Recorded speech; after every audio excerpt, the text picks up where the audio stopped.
Okay, so let's get started today. We have an exam coming up, right? Our third exam is Wednesday or Friday, depending on your group, and we'll keep it the same as we've always done. Groups A and C will have their exam on Wednesday in here, and then Group B will have their exam on Friday. If you are currently quarantined and watching online, then we'll work something else out where I'll probably just email you, and maybe we could do some sort of like a Zoom during that time. So we'll get it taken care of if you are not able to be there in person. I do want to talk about exam number 3 to start out, but I also just want to talk about, the new news.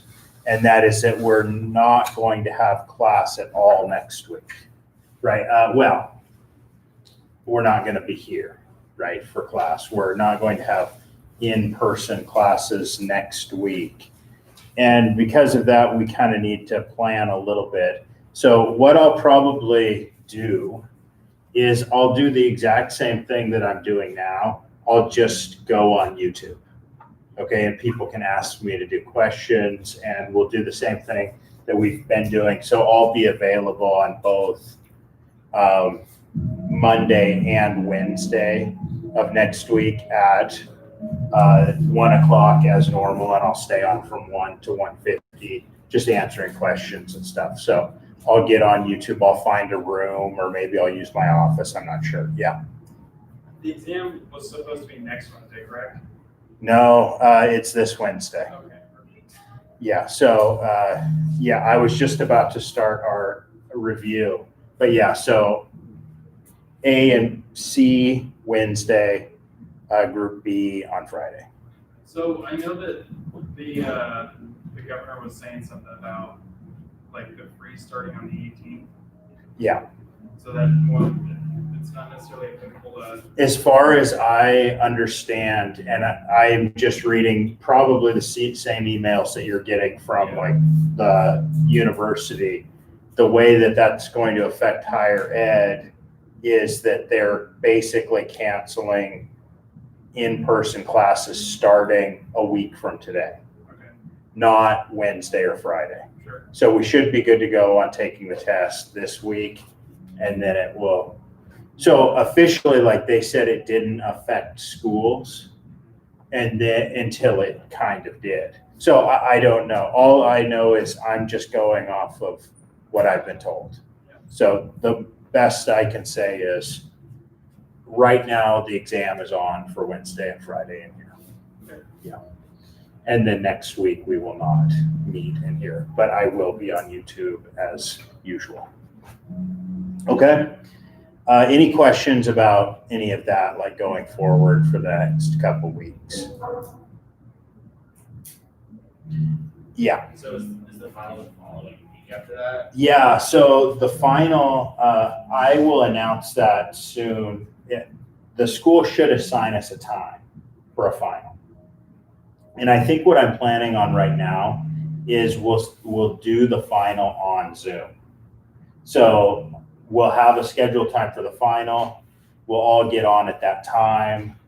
I'll upload the final to Foxtail. You can download it, do the final, and then you can upload your completed final at the end of the 2-hour time frame. So that's what I'm planning on for right now in terms of the final, unless something changes. Okay. Any other questions? Okay, so let's talk a little bit about our exam that we're going to have. So exam number 3 review. So the first thing that we talked about were just sequences.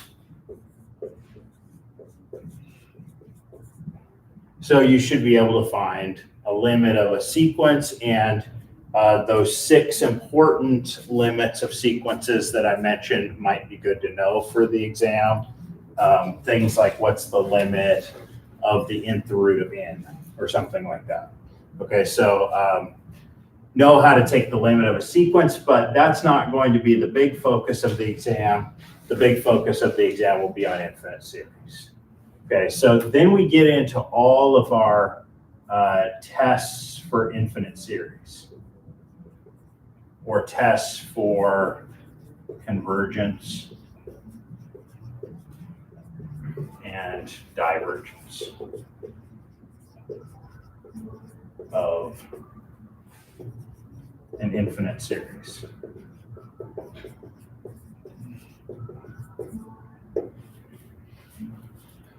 And then we've got a bunch of them, right? So let's just start writing down all of the different tests that we have at this point.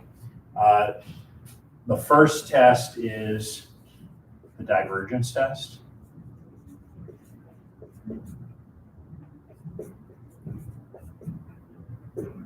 We have the integral test.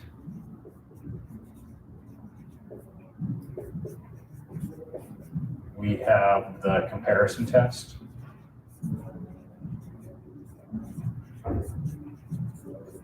We have the limit comparison test.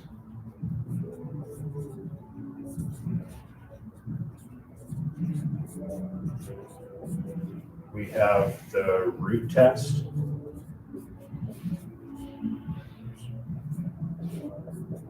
The ratio test.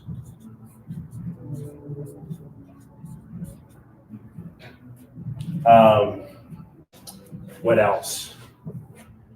Once we get to alternating series, we have the alternating series test.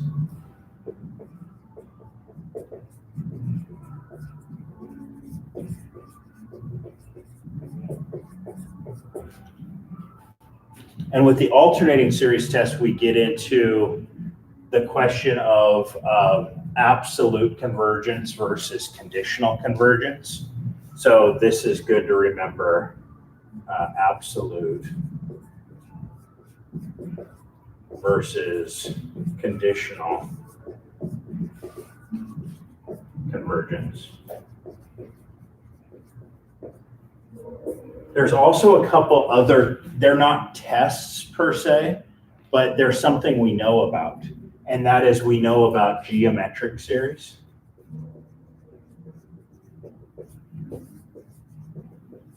And we know about telescoping series.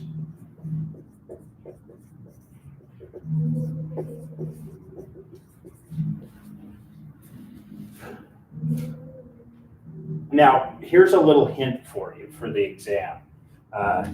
If I ask you to actually find the sum of a series, there's only really two types of series where you know how to actually find the sum. One of them is geometric, and one of them is telescoping. Oh, the other thing that I should say something about here is we know how to determine whether or not a P series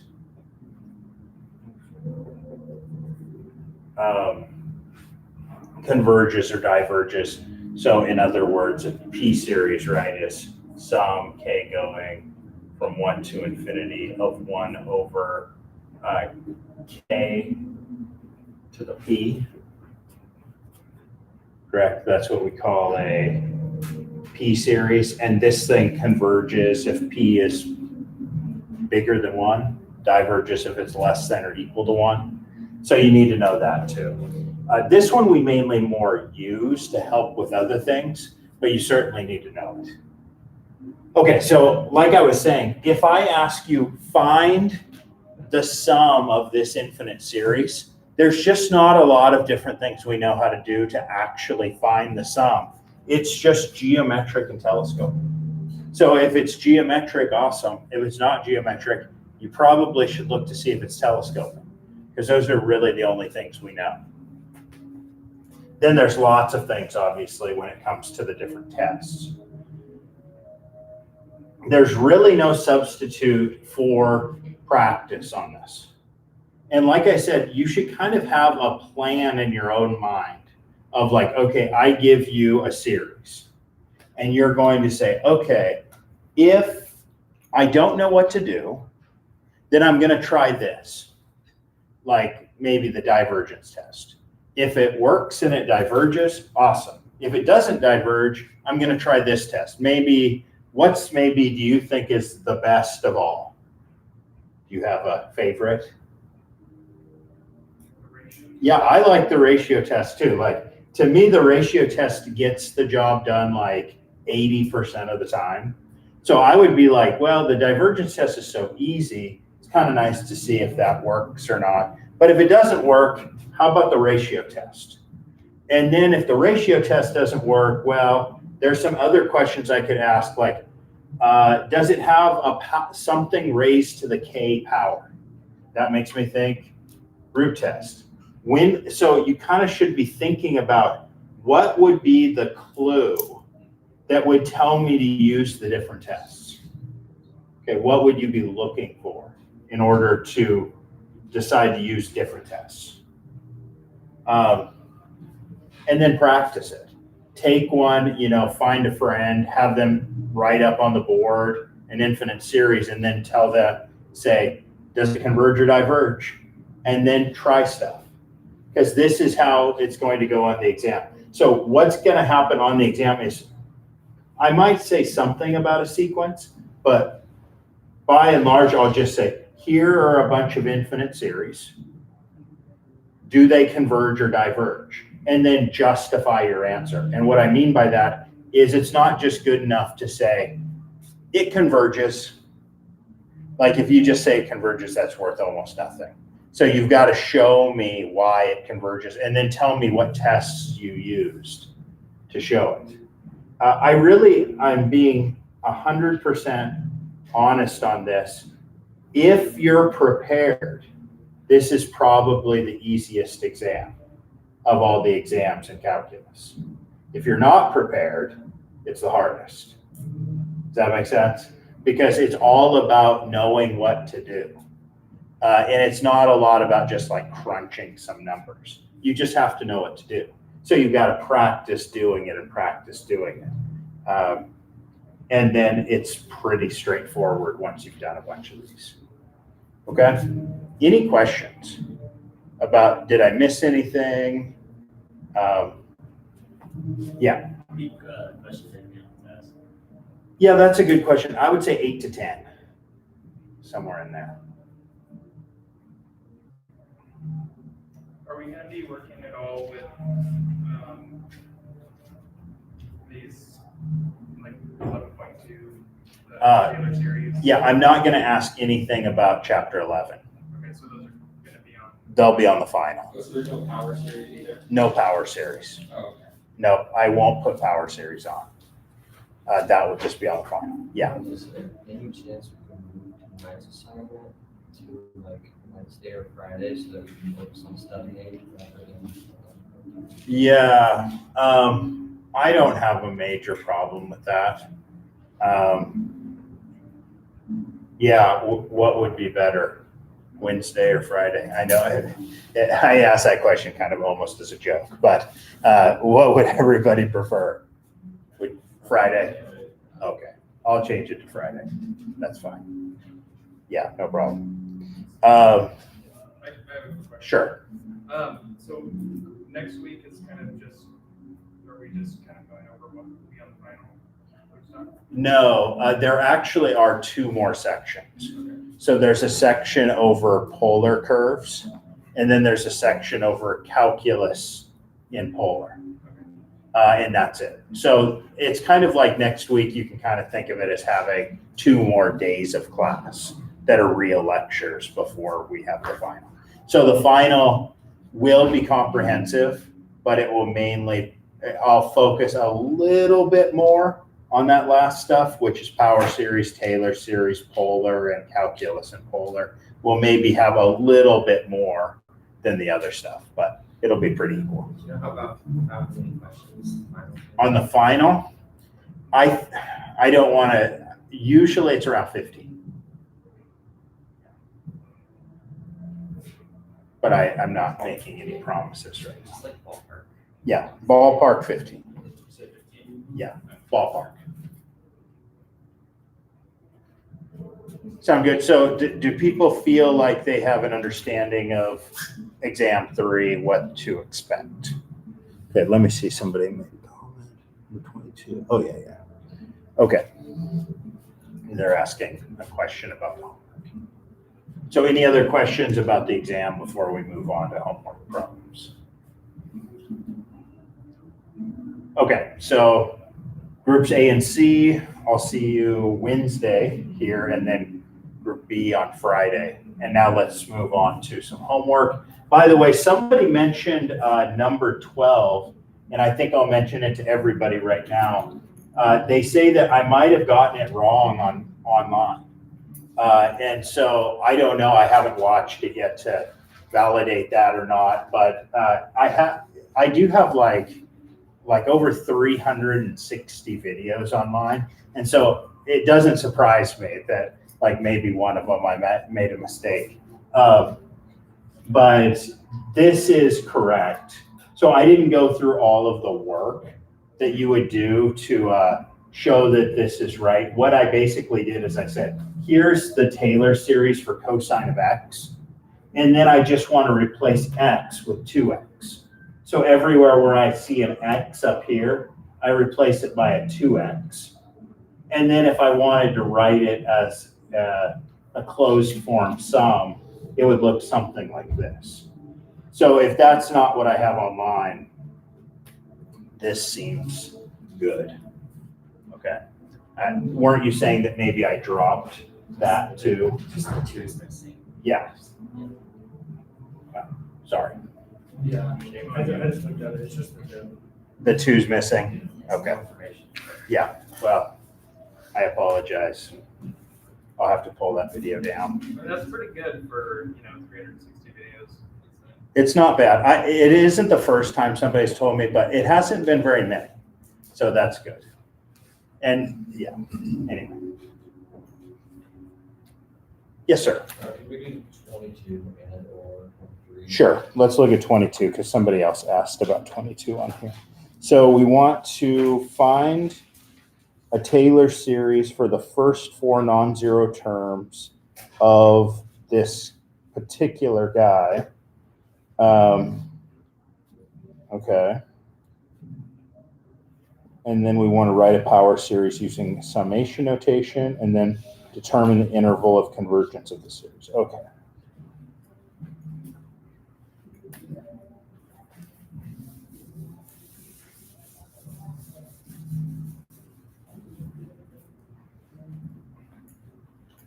So we've got f of x equals log base 3 of x plus 1.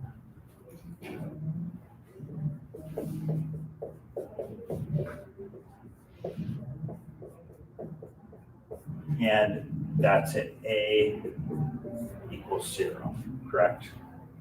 All right, so when we do a Taylor series and we want to find a Taylor series expansion, what's the first thing that we should do? Yeah, take a bunch of derivatives, right? Yeah, that's right. So I have the original function. So I want to know what's the first derivative, second derivative, third derivative, and so on if possible. So what's the first one? Well, I have log of something. So the derivative of log of something is 1 over that thing, x plus 1, times the what? What do I get because it's base 3? Everybody tell me. How does that change it? 3 times the derivative, what's inside? Not quite. So over natural. yeah, it's times 1 over ln of 3. Okay, so that's the only little difference that comes up. Okay, so now we want to take a second derivative, right? So how would we do that?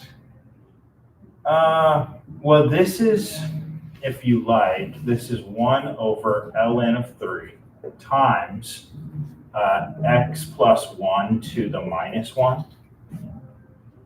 correct?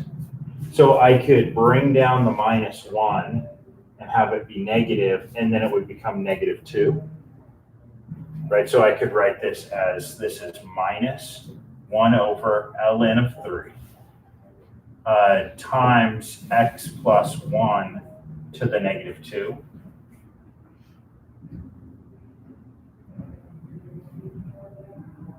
Everybody buy that? And then let's do it again. And we get, now I'm bringing down -2, so that's going to become positive 2 over ln 3 times x plus 1 to the -3. And that might be enough for us, right? We need the first 4 terms, is that correct? Okay. You should need one more, because the first one would be 0.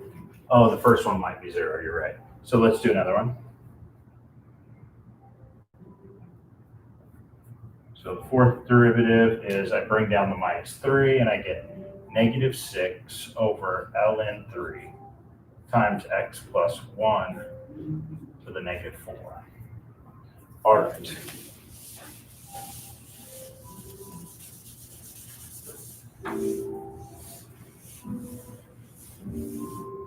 And now we take whatever a is and we plug it in everywhere. So we want to know, what is f of 0? What's f prime of 0? What's f double prime of 0? What's f triple prime of 0?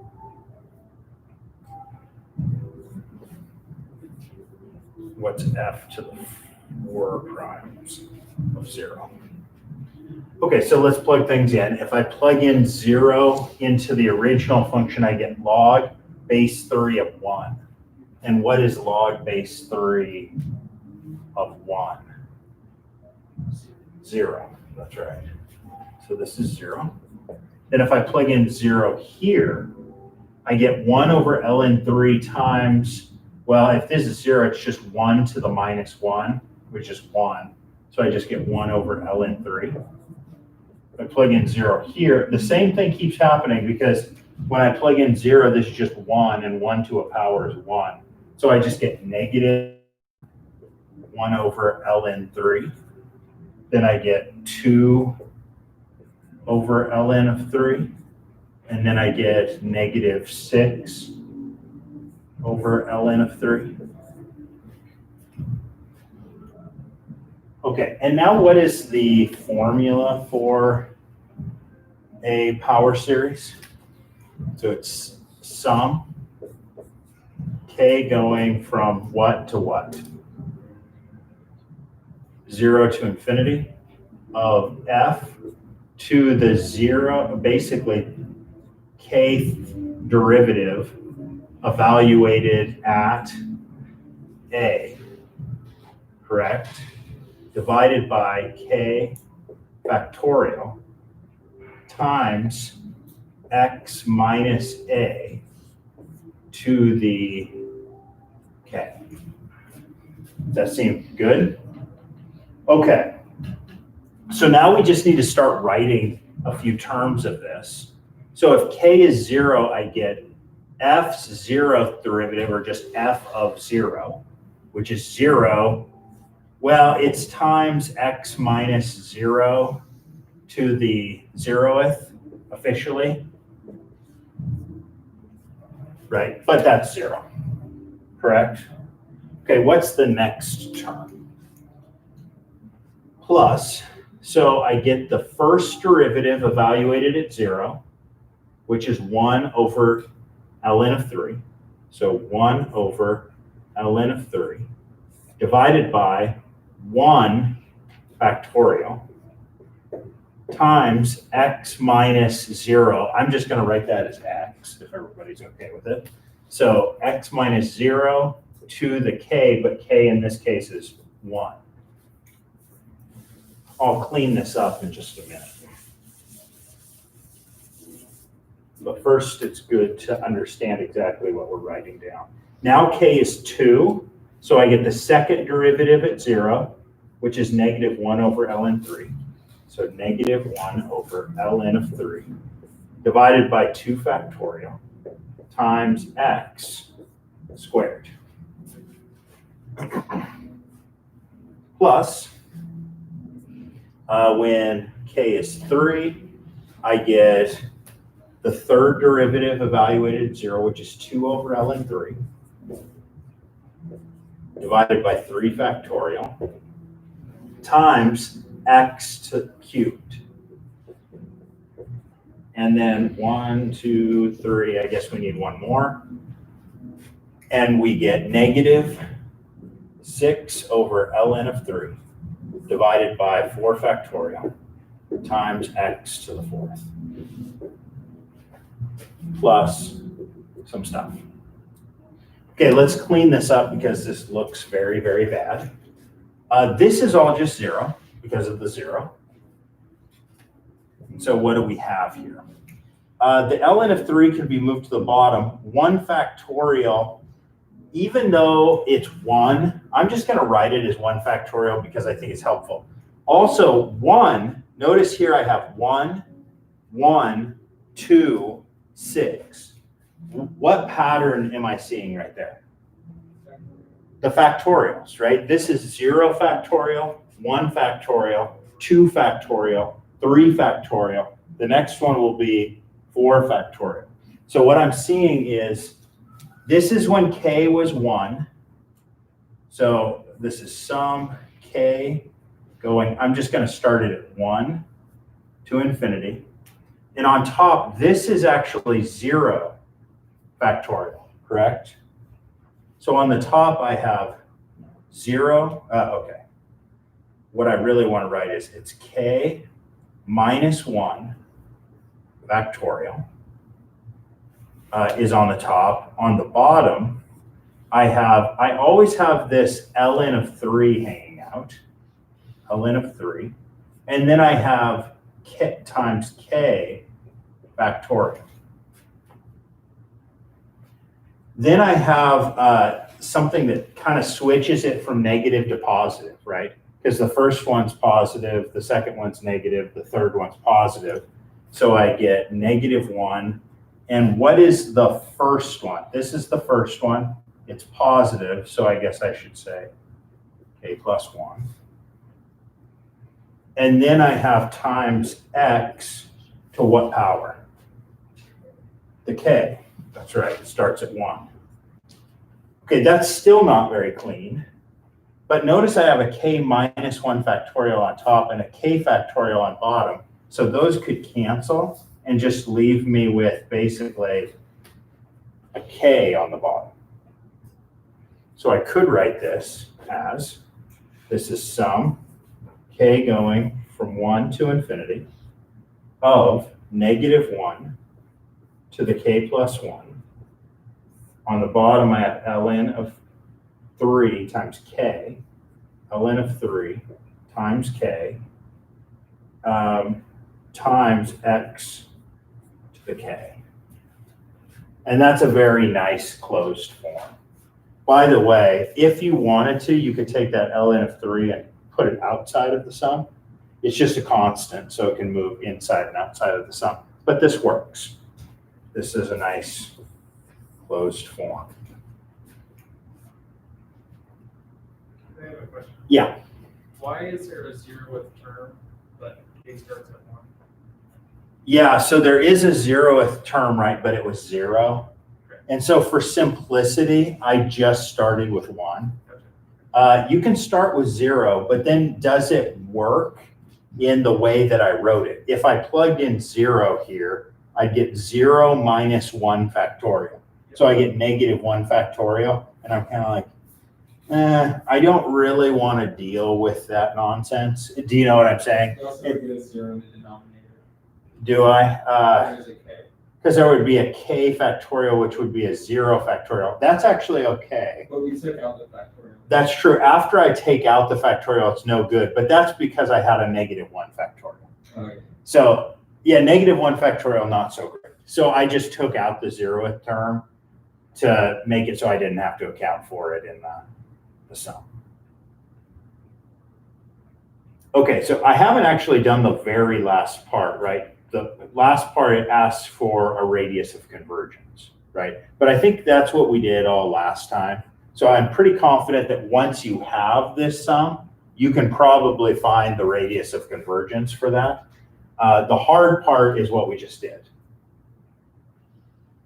By the way, I don't know how much I talk about this in the lecture that you guys watched over Taylor series, but why is Taylor series so important?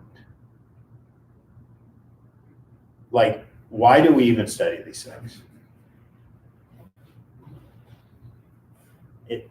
Did I talk about this at all? The part where you're basically saying that it kind of gives you the shape of the graph without actually. Yeah, so basically what people that were studying Taylor series, basically true or false. Like when I give you a calculus exam, and on that calculus exam, I give you a polynomial to do something with, I'm being pretty nice. So like, let's say I say, take the derivative of this polynomial, and it's f of x equals x cubed minus 3x plus 2. And the problem is, take the derivative. Do you like me? Yes, you do. Because derivatives of polynomial curves are simple, right? Or if I said, could you please take the antiderivative of that guy? Would that be good? And you're kind of like, yeah, I'd love to take the antiderivative on an exam question. Basically, another thing that's interesting is like computers like you too. Because what is it happening in a polynomial? Well, you multiply sometimes, you add sometimes. Basically, polynomials are multiplication and addition. They aren't something funky, correct? And things get funky with functions because then, like, let's say I took this function, f of x is equal to tan x. Well, if I, like, let's say that I told you, please tell your computer to do, or just your, let's just say your calculator. But you don't get a scientific calculator. You just get the nice handheld calculator where you can punch in buttons. And I say, evaluate f of x at 3. And you're kind of like, cool. I'll just cube it. So 3 times 3 times 3. And then I need to subtract 3 times 3, and then I add 2. All of that you could just type into your calculator, right? It's simple operations. What if I said, what's tangent of the number 3? And again, you don't get a scientific calculator. You just, what would you do? Well, we have this problem come up in actual computing. It's like, I need the tangent of something, but the computer doesn't know what I'm talking about when I say tangent. I have to tell it what I mean. How would you explain tangent to a calculator or to a computer? I'm actually asking you.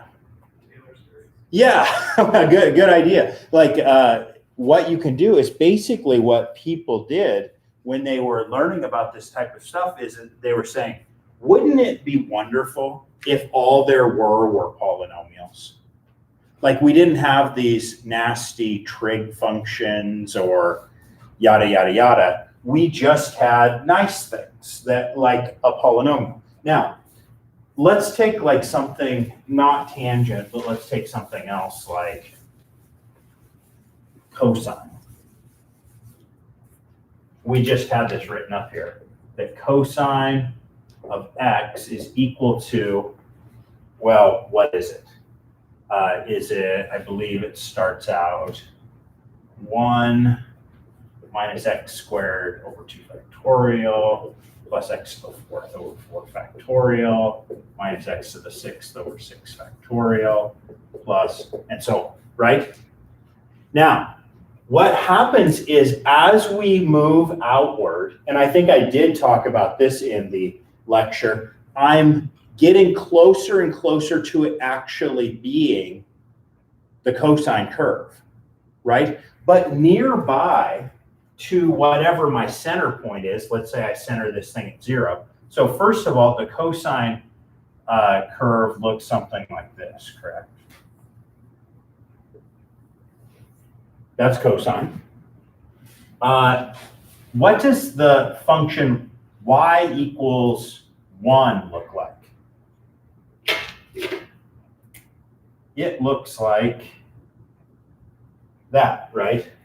So actually, that's a very good approximation of the cosine curve, as long as you're really, really close to that point, correct? But what if I said, okay, so that's not so great to just take that guy. So let's add in this. So now we've got a parabola, and the parabola is going to look something like this.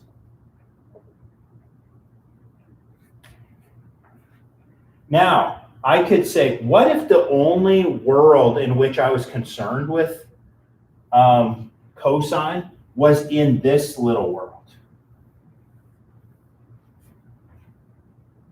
And that's the only place where I really cared about cosine. Then would I rather teach the computer to calculate cosine, however I would do that, or would I rather just use 1 minus x squared over 2? Do you see? This is kind of a big deal, actually, that 1 minus x squared over 2 is very close to being cosine as long as you're in like this little area. But once you get out of that area, it's a mess. It's no good. Does that make sense? So why would I tell my calculator or my computer to do something very, very difficult when I could have it do something very, very simple? And so basically what we learned is that cosine is approximately a polynomial. It just depends on how far you need to get away from that center point, on how long of a polynomial you need to make it to get pretty darn close.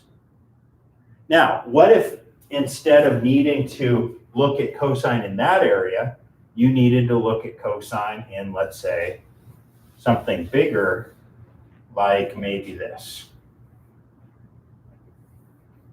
So maybe we're going to use cosine in that whole area. Well, now I just add in the next term. Now it's x to the 4th, and it would go.